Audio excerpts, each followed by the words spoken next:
Hey everyone, welcome back to this Host Diddy Tech.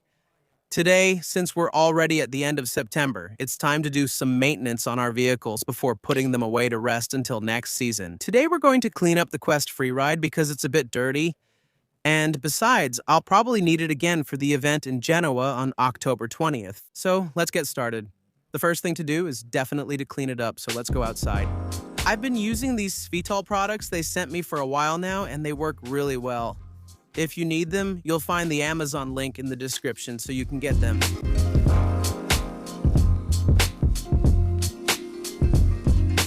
Okay, I'd say we've done everything. Anyway, I don't recommend using a pressure washer to clean your bike, even though it's great because you just spray and it looks nice. In reality, it doesn't get clean, and especially because water gets into the bearings and all those parts that can rust. Let's go to the garage. Today I'm putting on gloves because I don't feel like getting my hands dirty. So we can start. The first thing is to take off all the wheels, disassemble all the parts to clean them, and especially to clean the bearings. Since we're in a pretty good position, let's go ahead and check the chain right away.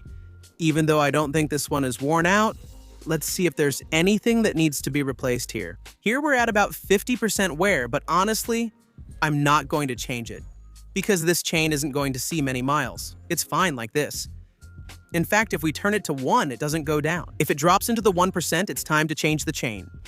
Since we've got the bike set up nicely like this, let's finish cleaning the frame here on the inside before we go ahead and take apart the whole rear end.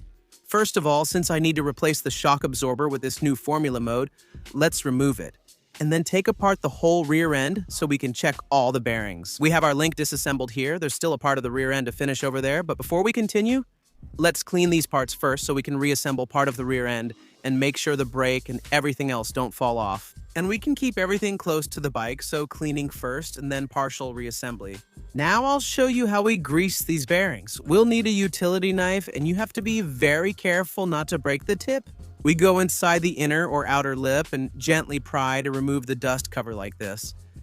I'd say this one is in excellent condition. Once it's open, I put in this grease, which is a spherical Teflon grease. I just go around like this, then I close the bearing again with its dust cover. Perfect, and maybe we also let them spin a few times because on the link, the bearings only make a quarter turn each time. So if we change their position, they'll definitely be much happier. Once that's done, I'd say we can start reassembling the link. So let's grease the contact surfaces and put everything back on the frame.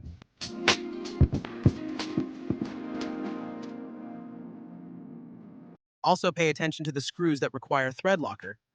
For example, on this frame, this central screw needs thread locker. Otherwise, it will loosen due to vibrations. Now we can disassemble the lower part, so first the central pin, and then the two at the back.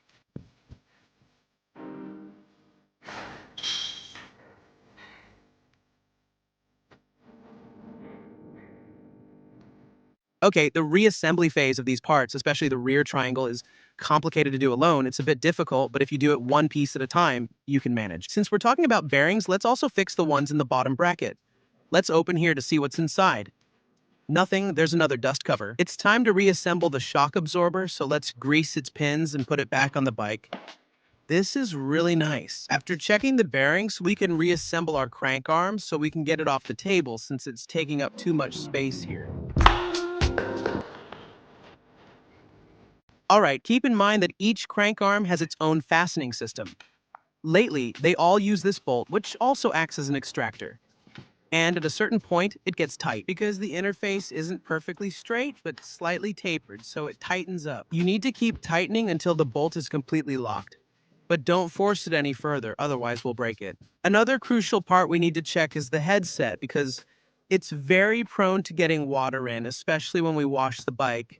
And it's the one that causes more problems and makes more noise during our rides. At this stage, after removing the handlebar, the fork tends to fall, so it pulls on the brake cable. What I recommend you do if you have a bike stand is to turn the bike vertically to eliminate this problem. This way, the fork stays in place and we can work calmly, removing all our parts without too many issues. Almost always perfect. In fact, this one turns pretty well, but we grease it anyway. The one below, though, is the one that takes more of a beating from the elements, like dirt and water. In fact, this one feels a bit rough. At this point, I'm going to take them apart completely, wash them, and then put fresh grease on from scratch. At this stage, when we're cleaning the headset parts, you need to be very gentle. because most of these parts are plastic. Don't squeeze too hard, don't pull too hard. Just rotate the parts between your hands like this to clean them. To reassemble the bearings, it's pretty simple. You just do the reverse operation. But first, let's put some grease on so the balls stick inside and we make sure we don't lose any. To do a good job, let's also clean the headset seat so at least everything is nice and clean. We grease it again, and finally, we put in our bearings. First the bottom one, then the top one. Spacers, stem turn the right way, Cap.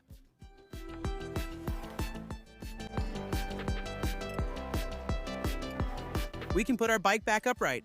The cap doesn't need to be tightened extremely, it just needs to be snug. That's why it's used to set the headset and not for tightening. You need to tighten the side ones. This way, it turns perfectly. Lastly, we'll check the wheels, which is still important. Here, the first thing we do is open the hub and give it a good overhaul. This is pretty simple. Let's check if the bearings spin well. There's one that's not very happy. Here too, it's the same job. We can open the bearings, grease the inside, and then close them again. But if we feel that something's wrong, we might need to find the bearing that needs to be replaced. At that point, we'll need a bearing extraction and installation kit. Otherwise, if we put them in crooked, we risk damaging the seats and creating play. Let's also give a good cleaning to the pawls and the entire part of the hub that engages, so we can be sure there's no dirt that could wear down the ring inside, even though it's very unlikely. During this reassembly phase, we need to pay close attention to the spacers. As you can see in this hub, there are even 3 inside, and you have to remember the exact sequence, otherwise nothing will work anymore. Here there was this thin one, then this longer black one, and finally this large washer. After that, we can start reassembling because we've already greased this part. Always keep our axle greased as well. And it goes in. We screw the lock nut on the other side if it needs to be screwed on. Or if it's a press fit, we simply close it by tapping with a hammer. Okay, done. The last step is to check that the wheel is still straight, because after lending the bike to Jacopo, this wheel here took quite a beating. I've already made a dedicated video on how to true wheels. You can find it in the playlist, so I won't show you the details now, but let's go ahead and do this job as well. On the bike, you saw me use the Chanticleer to clean it. Be careful. These wheels are carbon, so just wipe them with a damp cloth. Don't use Chanticleer, it's corrosive to the resin. After giving the chain a good cleaning, but most importantly drying it, last thing, we tighten the headset with the handlebar straight on the ground, and we're done. Our bike is ready to be put on display, I don't know, just to look at it nice and clean, precise, perfect for next year. That's all for this video. I'll see you in the next one for more info on how to assemble and fix your bike. Check out the D-Tech playlist. Down below in the description, you'll find all the links for the products I use to fix the bike or whatever else. Oh, and there's also the link. Check out the new book if you want to learn tricks. Bye.